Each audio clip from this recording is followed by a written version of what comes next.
Hello नमस्कार दोस्तों and good morning to all of you. कैसे हैं आप लोग? चलिए फिर शुरू करते हैं 28 जुलाई 2025 के करंट अफेयर हैं। तो सबसे पहला करंट अफेयर है आपका दोस्तों सामूहिक प्रतिवेदन मंच। ये क्या है दोस्तों? एक्चुअली क्या है दोस्तों ना, जैसे कि जो स्टॉक ब्रोकर्स होते हैं ना, वो क्या करते थे पहले कि मतलब जैसे कोई भी रूल एंड रेगुलेशन अगर वो सही से फॉलो कर रहे हैं कि नहीं कर रहे हैं तो उसके लिए उनको एक रिपोर्ट जमा करना पड़ता था जिस एक्सचेंज पे वो रजिस्टर्ड है। अब होता क्या था आमतौर पर कि मतलब जो एक स्टॉक ब्रोकर होता है एक से ज़्यादा एक्सचेंज पे और मतलब रजिस्टर्ड रहता है, जैसे नेशनल स्टॉक एक्सचेंज पे हो गया या फिर बॉम्बे स्टॉक एक्सचेंज हो गया, इन सब पे रजिस्टर्ड होता है। अब उसे क्या करना पड़ता था, अलग अलग जगह अलग अलग रिपोर्ट सबमिट करना पड़ता था। ठीक है, तो ये जो मतलब प्लेटफॉर्म है आपका सामूहिक प्रतिवेदन मंच, ये उनको ऐसा प्लेटफॉर्म देगा जहां पे वो एक बार रिपोर्ट डाल देंगे और यही प्लेटफॉर्म बाकी सब एक्सचेंजेस को ये रिपोर्ट पहुंचा देंगे, मतलब एक बारी का काम रहेगा। तो ये है क्या दोस्तों, और इसको लॉन्च किसने किया दोस्तों? ये सेबी ने किया। सेबी क्या है दोस्तों? ये securities and exchange board of India, मतलब इंडिया में जो भी शेयर मार्केट है या फिर स्टॉक्स के रिलेटेड है सबको मतलब कंट्रोल यही करता है ना, रूल्स एंड रेगुलेशन भी यही फॉलो मतलब बनाता है और उनको इंप्लीमेंट भी कराता है। ठीक है, अब वही है to provide single platform to stock brokers for compliance reporting. Compliance reporting वही है दोस्तों, जैसे कि मान लीजिए एक्सचेंजेस पे मतलब वो मतलब रिपोर्ट सबमिट करना टाइम टू टाइम कि मतलब वो रूल्स एंड रेगुलेशन फॉलो नहीं कर रहे हैं कि कर रहे हैं, ये सब चीज़ें होती हैं। ठीक है, पर उनके लिए पहले क्या होता था कि अलग अलग एक्सचेंज तो उनको अलग अलग करना पड़ता था। अब इस पे कर देंगे, यही सारी एक्सचेंज पहुंचा देगा। इतना सही सिंपल सा है इसका। अब एक्सचेंज आप सोचोगे क्या है? एक्सचेंज कुछ नहीं है दोस्तों, जैसे स्टॉक मार्केट में जो मार्केट में मतलब खरीदा जाता है या बेचा जाता है या फिर फाइनेंशियल मतलब जो भी खरीदारी या बेचना होता है ना, फाइनेंशियल इंस्ट्रूमेंट हो गया या स्टॉक्स हो गया या फिर बिट्स हो गए, है ना, इन्हीं चीज़ों को कहा जाता है एक्सचेंज। मतलब ये मार्केट को कहा जाता है जिस मार्केट में ट्रेडर खरीदता है स्टॉक्स को या फिर फाइनेंशियल इंस्ट्रूमेंट को या बेचता है, उसी को एक्सचेंज कहा जाता है। स्टॉक मार्केट के अंडर में आता है। ठीक है दोस्तों, थोड़ा सा सेबी के बारे में हम लोग जान लेते हैं। सेबी क्या है दोस्तों? जैसे कि मैंने बताया स्टॉक ये securities and exchange board of India होता है दोस्तों, ये मिनिस्ट्री ऑफ फाइनेंस के अंडर में है। इसमें सबसे इंपॉर्टेंट बात ध्यान रखिएगा दोस्तों, जो इसमें एक लेडीज़ हैं जिनका जो पिछली बार मतलब इस बार के चेयरमैन कौन है? तुहिन कांत पांडे जी हैं। और इससे पहले कौन थी? माधवी पुरीबुच। ये पहली मतलब फीमेल चेयरमैन है सेबी की, मतलब securities and exchange board of India. और लास्ट इनसे पहले तुहिन कांत पांडे से यही थे। ठीक है, और पहले चेयरमैन कौन थे? S.A. डावे। इसकी स्थापना कब हुई थी दोस्तों? तो 12 अप्रैल 1988। एक बात ध्यान रखना, बॉम्बे स्टॉक एक्सचेंज एशिया का सबसे पुराना एक्सचेंज है। ठीक है, इसका हेडक्वार्टर सेबी का कहाँ है दोस्तों? मुंबई में है और ये मिनिस्ट्री ऑफ फाइनेंस के अंडर में है। उसके बाद सेकंड न्यूज़ और सेकंड करंट अफेयर क्या है दोस्तों? तो ये है आपका अरुणाचल प्रदेश से रिलेटेड। ठीक है, अब अरुणाचल प्रदेश में ऐसा क्या हो गया? तो दोस्तों अरुणाचल प्रदेश क्यों न्यूज़ में दोस्तों? इसका कारण ये है कि यहाँ पे पहला इंडिजीनियस समझ रहे हैं ना, पूरा मतलब आत्मनिर्भर वाला काम है, मतलब इंडिया में ही बनाई है। ठीक है, India first fully indigenous 50 kilowatt, ठीक है, geothermal power plant in Tawang district. कहाँ पे? अरुणाचल प्रदेश में। ठीक है, अब जियो थर्मल पावर आप सोचेंगे क्या है दोस्तों? जमीन में मतलब जो स्टीम होता है, जो गर्म पानी होता है ना, उसी की स्टीम को यूज़ करके मतलब टरबाइन चलाई जाती है, टरबाइन को चला के फिर क्या करते हैं? इलेक्ट्रिसिटी प्रोड्यूस करते हैं। ठीक है, और फिर वो जो वाटर होता है वापस से उस गड्ढे में डाल देते हैं। ठीक है, उसी एनर्जी को यूज़ करके जो बिजली बनाई जाती है उसी को बोलते हैं जियो थर्मल पावर। तो यही इंडिया का पहला जो इंडिजीनियस 50 किलोवाट का जियो थर्मल पावर प्लांट है, ये तवांग डिस्ट्रिक्ट में मतलब बनाया जा रहा है। और कहाँ पे? अरुणाचल प्रदेश में। ठीक है, तो ये किसके द्वारा फंडेड है? ये है मिनिस्ट्री MNRE होता है ना, तो ministry of new and renewable energy. अब अरुणाचल प्रदेश की अगर आप पोजीशन देखेंगे, इसकी कैपिटल तो आप जानते ही होंगे, ईटानगर है। ठीक है, ये रही इसकी कैपिटल। ठीक है, इसका देख लीजिए इंटरनेशनल बाउंड्री आप। ठीक है, जैसे इस साइड में ये म्यांमार को टच करेगा और ऊपर में आप जान लीजिए तिब्बत को टच करता है, जो कि मतलब चाइना का ऑटोनोमस बॉडी है। ठीक है, मतलब दो इंटरनेशनल बाउंड्री तो होगी। उसके अलावा ये कहाँ का टच करता है दोस्तों? यहाँ पे देखिए आसाम को टच कर रहा है और यहाँ पे थोड़ा सा ये नागालैंड कंफ्यूज हो जाते हैं लोग, नागालैंड को टच करता है कि नहीं, लोग सोचते हैं मतलब यहाँ से मतलब सीधा सिर्फ आसाम को टच करता होगा, तो ये आसाम को भी टच करता है। और ये तीसरा जो इंटरनेशनल बाउंड्री है इसकी भूटान, मतलब 3 इंटरनेशनल बाउंड्री है और 2 स्टेट को टच करता है, एक नागालैंड और एक आसाम को। ठीक है, और कैपिटल इसकी ईटानगर। ठीक है दोस्तों, अब इसमें खास बात क्या है दोस्तों? इसमें खास बात क्या है कि ये 68 डिग्री सेल्सियस टेम्परेचर पे भी काम कर जाएगा। ठीक है, और नॉर्मली क्या होता है, जियो थर्मल प्लांट जो होते हैं वो 100 डिग्री सेल्सियस या उससे ज़्यादा वाले टेम्परेचर पे काम करते हैं। ठीक है, इसके बाद थर्ड न्यूज़ और थर्ड करंट अफेयर क्या है दोस्तों? थर्ड न्यूज़ है IUCN वर्ल्ड कंजर्वेशन कांग्रेस 2025। ये दोस्तों मतलब एक तरह से कांग्रेस है, एक मतलब सम्मेलन है जहाँ पे मतलब जो कंजर्वेशन से रिलेटेड, नेचर के कंजर्वेशन से रिलेटेड बातें होती थी। इस बार क्या डिस्कशन होगा इसमें दोस्तों? इसमें ये डिस्कस किया जाएगा तो जो जेनेटिक टेक्नोलॉजी है ना, जेनेटिक टेक्नोलॉजी से मतलब जो मतलब एनिमल्स को विलुप्त हो गए उनको दोबारा से क्रिएट किया जाए, तो उन सब चीज़ों पे वो डिस्कशन करना है कि उनका कंजर्वेशन सही है कि नहीं है, मतलब ये जेनेटिक टेक्नोलॉजी से जो कंजर्वेशन होगा वो सही है कि नहीं, इसी चीज़ पे डिस्कस करने के लिए IUCN वर्ल्ड कंजर्वेशन कांग्रेस 2025 हो रही है। और ये जो IUCN वर्ल्ड कांग्रेस मतलब कंजर्वेशन कांग्रेस है, ये हर 4 साल में एक बार होती है दोस्तों, है ना, तो काफ़ी इंपॉर्टेंट मैटर है इस बार। और ये मैटर उठा क्यों है दोस्तों? पता क्यों? क्योंकि एक मोशन लाया गया है, मोशन 133।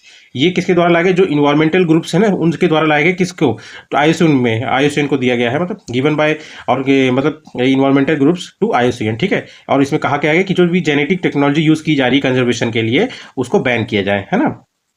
तो इस सम्मेलन में इसी मोशन जो 133 है इस पे चर्चा होगी, ठीक है। अब ये सम्मेलन होगा कहाँ, ये इंपॉर्टेंट है दोस्तों, ये होगा अबू धाबी में, यूएई, ठीक है, यूनाइटेड अरब एमिरेट्स। इसको एक बार हम लोग मैप में देख लेते हैं। तो जैसे कि दोस्तों आप मैप में देख रहे हो तो यूएई ये रहा, यूनाइटेड अरब एमिरेट्स है ना, अरब एमिरेट्स है। इसकी कैपिटल जो है अबू धाबी, ये देख रहे हैं। इसके नीचे जस्ट ओमान इसको टच कर रहा है, ऊपर में अगर आप देखेंगे तो गल्फ है, ठीक है। और उसके बाद अगर इस साइड देखेंगे सऊदी अरेबिया भी टच कर रहा है ना, ऊपर में आपका यहाँ पे कतर हो गया, ठीक। ये इसकी पोजीशन होगी, है ना, इतना ध्यान रखिएगा, ठीक। अब इसमें हम लोग को ये जानना है कि आईयूसीएन के बारे में थोड़ा सा हम लोग जानते हैं। आईयूसीएन क्या है दोस्तों, international union for conservation of nature, ठीक है। और ये क्या बोलते हैं, हेडक्वार्टर इसका कहाँ है, स्विट्जरलैंड में, ग्लैंड में, ठीक है। ये क्या करता है दोस्तों, ये आईयूसीएन की जो रेड लिस्ट है ना, और या रेड डाटा बुक भी कह सकते हैं उसे, उसको पब्लिश करता है, ठीक है। और मतलब और जरूरी स्टेप्स भी उठाता है ये नेचर को मतलब कंजर्व करने के लिए, ठीक है। उसके बाद आता है फोर्थ न्यूज़ और फोर्थ करंट अफेयर। इसमें एक लेक है दोस्तों, चोलागंगम लेक। ये करीब करीब मतलब समझ लीजिए 1000 साल पुरानी है, और इसको रीस्टोर करने का प्रोग्राम बनाया जा रहा है तमिलनाडु गवर्नमेंट द्वारा, इसीलिए ये न्यूज़ में, ठीक है।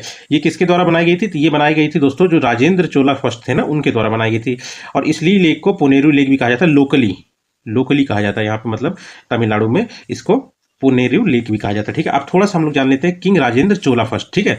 अब किंग राजेंद्र चोला फर्स्ट थे कौन, ये दोस्तों किसके बेटे थे, राजा चोला वन, ठीक है, जो एक ग्रेट मतलब चोला डायनेस्टी के राजा थे, उन्हीं के बेटे हैं ये, ठीक है। चोला डायनेस्टी से 1014 से लेके 1044 तक इनका राज रहा, मतलब रीन रहा है। इन्होंने काफ़ी टाइटल इनको मिले हैं। एक तो जैसे कि गंगाई कोंडा चोलन, ये खुद को ही दिया था इन्होंने, मतलब टाइटल पंडिता चोलन हो गए या मुंडी कोंडा चोलन हो गए, ठीक है। इन्हीं ने मतलब श्रीलंका के ऊपर पूरा टोटली मतलब आप समझ लीजिए कंट्रोल किया था, ठीक है, कैप्चर करके, है ना। उसके बाद इन्होंने जो गंगा वाला रीजन है ना नॉर्थ में, वहाँ पे भी इन्होंने कैंपेन किया था। और पाला डायनेस्टी के जो राजा थे, माही पाला फर्स्ट, उनको हराया था कहाँ पे, पाटलिपुत्र में, बिहार के, ठीक है। और इसके बाद उन्होंने अपने आप को ये गंगाई कोंडा चोला मतलब टाइटल दिया। और इसी के साथ साथ उन्होंने एक नई राजधानी बनाई जिसका नाम था गंगाई कोंडा चोलापुरम, ये तमिलनाडु में है, ठीक है। और इन्होंने ये जान लीजिए साउथ ईस्ट एशिया में भी कैंपेन किया था, और श्री विजय एम्पायर के खिलाफ अगेंस्ट में, और कुछ एरिया वहाँ पे भी कैप्चर किए थे, ठीक है। फिर फोर्थ न्यूज़ और फिफ्थ करंट अफेयर क्या है दोस्तों, एक रिजोल्यूशन है मतलब जो पास हुआ है, रिजोल्यूशन 2788। ये किसके द्वारा अडॉप्ट हुआ है दोस्तों, यूनाइटेड नेशन सिक्योरिटी काउंसिल, मतलब ये समझ लीजिए यूनाइटेड नेशन की छठी मतलब जो 6 ऑर्गन्स है उनमें से एक है, इंपॉर्टेंट ऑर्गन्स, ठीक है। और ये इसका मतलब इस वाले रिजोल्यूशन का क्या मतलब है, मतलब जैसे कि जो भी दुनिया भर में डिस्प्यूट हो रहे हैं, जैसे मतलब मान लीजिए मतलब यूक्रेन रशिया का वार हो गया, इंडिया पाकिस्तान का हो गया, अजरबैजान या फिर आर्मीनिया का जो डिस्प्यूट होगा, ये सारे डिस्प्यूट्स को पीसफुली मतलब एक प्लेटफॉर्म मतलब एक डेस्क पे बैठ के मतलब आराम से डिप्लोमेसी से मतलब सॉल्व करने के लिए इस मतलब रिजोल्यूशन को लाया गया था। ये अडॉप्ट हो गया है, ठीक है, मतलब peaceful settlement of international dispute जितने भी है, ठीक है। और ये यूनाइटेड नेशन सिक्योरिटी काउंसिल क्या है दोस्तों, वही मैंने बताया 6 ऑर्गन में से एक है, और इसकी स्थापना हुई थी 24 अक्टूबर 1945 में। इसका हेडक्वार्टर कहाँ है दोस्तों, इसका हेडक्वार्टर है न्यूयॉर्क सिटी, यूएसए, ठीक। और इसमें टोटल 15 मेंबर होते हैं, 5 परमानेंट होते हैं और 10 नॉन परमानेंट मेंबर होते हैं, ठीक है। बस इतना ही जानिए। उसके बाद 6 न्यूज़ और 6 करंट अफेयर क्या आ जाता है दोस्तों, 6 न्यूज़ और 6 करंट अफेयर है आपका समुद्र प्रचेत। ये कुछ नहीं है दोस्तों, जैसे एक तरह से मतलब ये कंट्रोल जो मतलब समुद्र में जो पॉल्यूशन हो रहा है उसको कंट्रोल करने के लिए एक वेसल बनाया गया है, ठीक है। जैसे कि मान लो समुद्र में कहीं मतलब ऑयल स्पिल हो गया, तो उसको मतलब किस तरह उसको बाहर निकाला जाए, है ना, क्योंकि उस समय बड़ा कॉस्ट लगता है, तो इन सब चीज़ों को देखेगा, देख रेख करेगा, ठीक है। और वो ऐसे ही रिलेटेड मतलब जो भी पॉल्यूशन है मतलब समुद्र से रिलेटेड उसके लिए काम करेगा ये, ठीक है। एक पॉल्यूशन कंट्रोल वेसल है जो कि इंडिजीनियसली बिल्ट हुआ है, ठीक है, कहाँ पे, गोवा शिपयार्ड लिमिटेड में, ठीक है, इसी ने बिल्ड किया है इसको, ठीक है। ये किसके द्वारा लॉन्च किया गया, तो ऑब्वियस सी बात है इंडियन कोस्ट गार्ड के द्वारा लॉन्च किया गया दोस्तों। ये इंडिया का दूसरा है सॉरी दोस्तों, इंडिया का दूसरा पॉल्यूशन कंट्रोल वेसल है। पहला कौन सा था, समुद्र प्रताप, और दूसरा कौन सा है, समुद्र प्रचेत, ठीक है। ये वही बता रहा हूँ, क्लीन कर समुद्र को क्लीन करने के लिए पॉल्यूशन से काम करेगा, जैसे ऑयल स्पिल हो गया ना। अब इसमें एक चीज ध्यान रखिएगा, इंडियन कोस्ट गार्ड क्या है दोस्तों, ये मतलब मिनिस्ट्री ऑफ डिफेंस के अंडर काम करती है। इसका हेडक्वार्टर जो है न्यू दिल्ली में है। इसकी स्थापना ध्यान रखना 1977 में, 1 फरवरी 1977। ऑफिशियली इसने काम करना कभी शुरू किया था, तो 1978 मतलब फॉर्मेशन 1977 में, और ऑफिशियली काम करना स्टार्ट किया था 1978 में, ठीक है। इसके डायरेक्टर जनरल अभी करंट में है परमेश शिवामणि, ध्यान रखिएगा दोस्तों, पूछ सकते हैं। उसके बाद 7th न्यूज़ और 7th करंट अफेयर क्या है, सिया सॉरी दोस्तों, सिया क्या है दोस्तों, स्किल इंडिया असिस्टेंट। ये 3 लैंग्वेज में काम करेगा, हिंदी, इंग्लिश और इंग्लिश, ठीक है। मतलब ये एआई पावर्ड चैटबॉट है, मतलब ये इन्फॉर्मेशन देगा जरूरी, ठीक है। और इसके अलावा मतलब ये किसके द्वारा लॉन्च किया, ऑब्वियस सी बात है दोस्तों, स्किल इंडिया असिस्टेंट बोले थे, launched by ministry of skill development and entrepreneurship, MSDE, ठीक है। ये किसके बारे में इन्फॉर्मेशन देगा, ये इन्फॉर्मेशन देगा आपका स्किल एंड एम्प्लॉयमेंट के बारे में, ठीक है।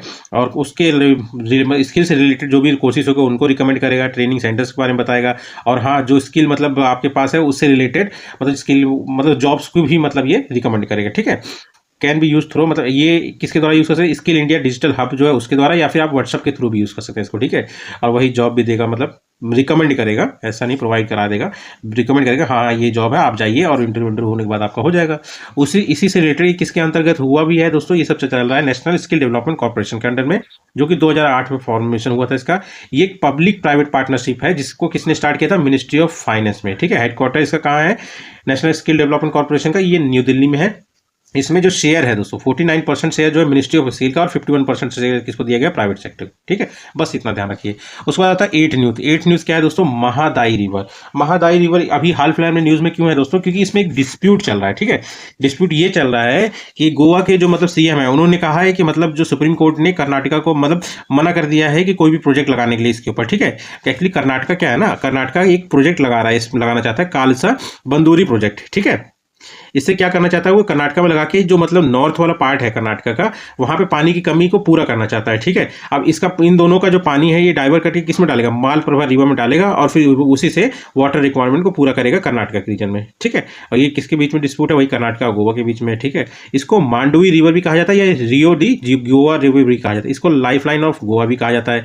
81 किलोमीटर की रिवर है ये, और फिर बाद में जाके अरेबियन सी में गिर जाती है, ठीक है। जिसका ओरिजिन कहाँ है दोस्तों, वेस्टर्न घाट में, कर्नाटका वाले पोर्शन में, भीमगाड़ वाइल्ड लाइफ सेंचुरी में इसका ओरिजिन है, ठीक है। ये कहाँ फ्लो करती है, कर्नाटका में 18% तक, और मेन क्या है, यही तो इश्यू है, गोवा में 78% इसी का पानी आता है, ठीक है, इसीलिए दिक्कत है। और कर्नाटका 18% ही पाता है, महाराष्ट्र में थोड़ा सा जाता है 4% तक, ठीक है दोस्तों। इसके बाद थोड़ा सा हम लोग जानते हैं मालप्रभा रिवर। इसका ये जो है कृष्णा रिवर की ट्रिब्यूटरी है दोस्तों, ठीक है। इसी में ट्रांसफर करना चाहता है पानी को कर्नाटका, ठीक है। इसका ओरिजिन बेलगांव डिस्ट्रिक्ट है कर्नाटका में, वेस्टर्न घाट में पड़ता है दोस्तों। ये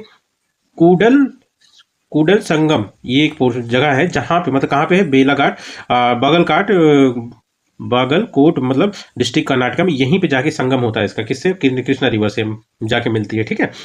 और उसके बाद वही ट्रिब्यूटरी है कृष्णा रिवर की।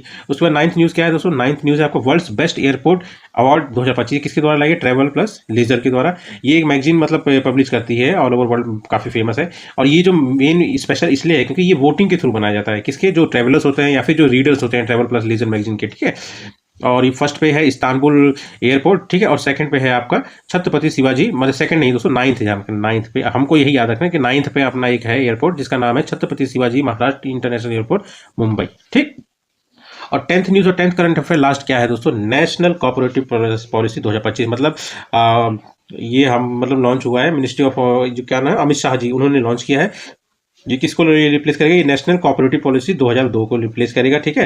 ये कब से कब तक के लिए, 2025 से 2045, जो 2047 तक हम लोग सपना देख रहे हैं दोस्तों ना, आत्मनिर्भर और मतलब डेवलप्ड नेशन का, तो उसको पूरा करने में ये काफी सहायक होगा, ठीक है। 2025 से 2045 तक के टाइम पीरियड के लाएगा। इसका मोटो क्या है, सहकार से मतलब समृद्धि, ठीक है। और इसमें कुछ फीचर है इंपॉर्टेंट, ध्यान रखना कि दो मतलब इसके मतलब थ्रू टारगेट रखा गया अगले 5 साल में 2 लाख नए कॉपरेटिव्स को खोलना। कौन सी फील्ड्स में, एग्रीकल्चर, डेयरी और फिशरी के फील्ड में। और एक टैक्स होता है मिनिमम अल्टरनेट टैक्स, इसको कॉपरेटिव्स के लिए 15% तक कर देना, जो कि पहले 18.5% था, ठीक है।